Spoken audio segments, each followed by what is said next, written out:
Yo, what up, Meat Gang?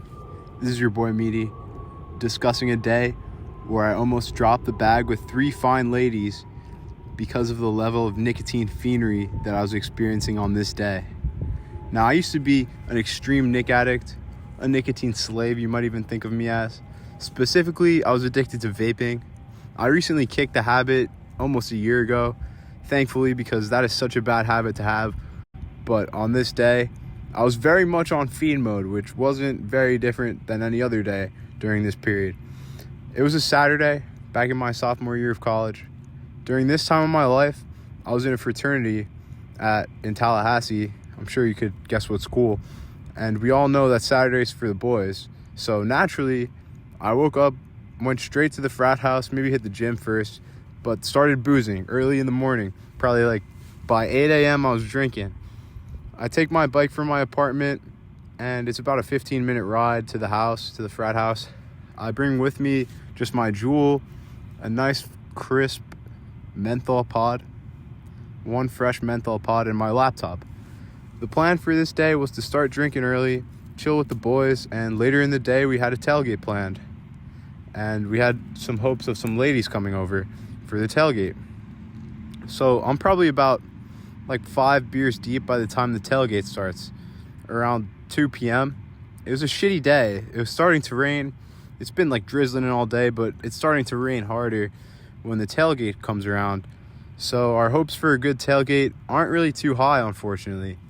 Not many of the brothers even came, so it only ended up being like 7 of us, and maybe like 5 girls turned out. Pretty shitty turnout, right?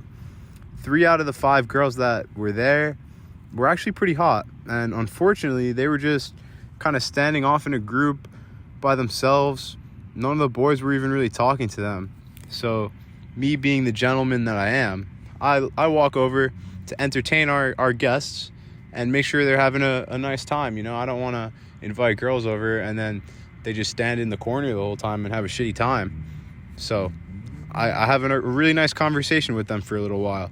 It was me kind of leading the conversation with 3 hot girls. The other 2 girls were talking to some other guys, which was good.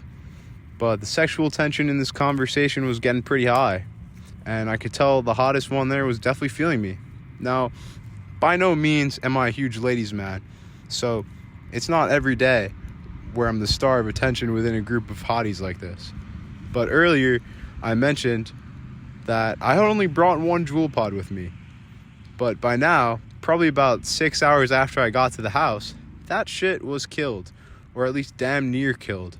Now, you might think, damn, Meaty, you killed a whole Juul pod that quick, 6 hours, bro? Sure, you know, I could say that I was sharing it with the boys. They were fiending it, which was true, but in reality, I was a huge nicotine fiend, so killing a couple Juul pods in a day wasn't exactly uncommon for your boy. In the back of my mind, while I'm having this conversation with these ladies, I'm thinking, you know, we could just go back to our apartment and grab some more Juul pods, because I did have a few more back at home. But there were a few issues with this idea. At this point, it was absolutely pouring out. It was like 2 or 3, probably like 4 p.m. even, and it was pouring out. And I would have to ride my bike, which was about 15-20 minutes away from where I was now. And further than that, I was pretty fucking, pardon my language, I was pretty freaking hammered by this point. I was slurring my words, and I was probably like 7 beers deep. But at the same time, any of you other nicotine fiends in the crowd can relate. Those 7 beers would pair great with some nicotine, dude. Something about alcohol and nicotine. It's an unbeatable combo. The Wombo combo, some might even say. So by that logic, I was convinced I would get these Juul pods, or this one Juul pod, by any means possible. And I would do what it takes. Now, all I needed to do, now that my mind was made up, was get out of this conversation with these 3 ladies without blowing my chances and dropping the bag. Unfortunately, the hottest one of the group, the one I was trying to get with the most, was actually quite disgusted with my plan to get some nicotine when I told her, you know, she was absolutely not for the nicotine usage. She was very much into working out. I mean, so was I, and she was kind of more health oriented than myself. I just liked working out for the gains. But lucky for me, she also liked to bike. So when I told her I was planning on riding my bike in the pouring rain to get these Juul pods, she kind of liked that aspect of it, and it canceled out the negative she saw in this endeavor. So I went outside, determined on my mission.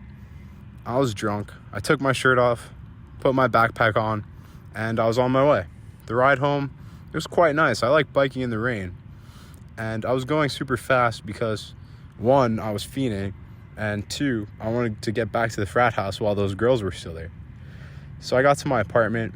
I was super soaked at this point. It was like absolutely pouring out. I don't know, did I mention that? It was absolutely pouring out. And I threw the Juul pod into my bag. But at the same time, I realized, oh no, my laptop is in my bag. And everything in my bag is soaked.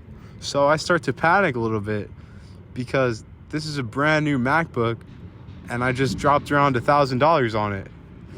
So I come to the conclusion, there's not really much I could do about it. So I just turned the laptop off and set it down upside down and open to let any water out. Lucky for me, it ended up being okay and it still works today. But anyway, I bike back to the frat house. I get back absolutely soaked. Luckily for me, these ladies are still there. And I got the adrenaline pumping. I'm looking great without my shirt on. Without my shirt on. Soaking wet. And I go straight up to the hot girl that I was talking to. And I'm like, hey, come with me. I want to show you something. And now I didn't really have anything to show her. I just kind of wanted to stray off from the conversation and get alone with her. And that worked. We went into this room that no one else was in. We were in there for a bit. I'll spare the details, but she's like, are you sure that no one's gonna walk in on us? Now, I knew anybody could walk in on us in this room, but I was thinking with the wrong head, so I'm like, nah, we're good. Nobody could walk in on us, and it was fine. It all worked out. But yeah, at the end of the day, everything was fine. I got my nicotine and almost had to sacrifice the ladies to do so, but I got them too, or the one that I cared about, I guess. And unfortunately, me and her didn't really last too long. We went on a cute biking date after that, and it was pouring, so that was a good time. But I kind of got screwed up in the head, which is kind of why she stopped talking to me not too long after this. But that's a whole different category of stories. I hope you guys found this story pretty entertaining. Definitely do not ride drunk in the pouring rain on a bike to get nicotine. It's really not worth it. I could have gotten seriously hurt. It worked out for me on this day, but there's been plenty of times where I fell and ate shit biking. Recently, I just broke a couple fingers, and so I still have that injury from biking. But yeah, peace out, meats. Stay up. Remember to keep those meats on deck. Peace.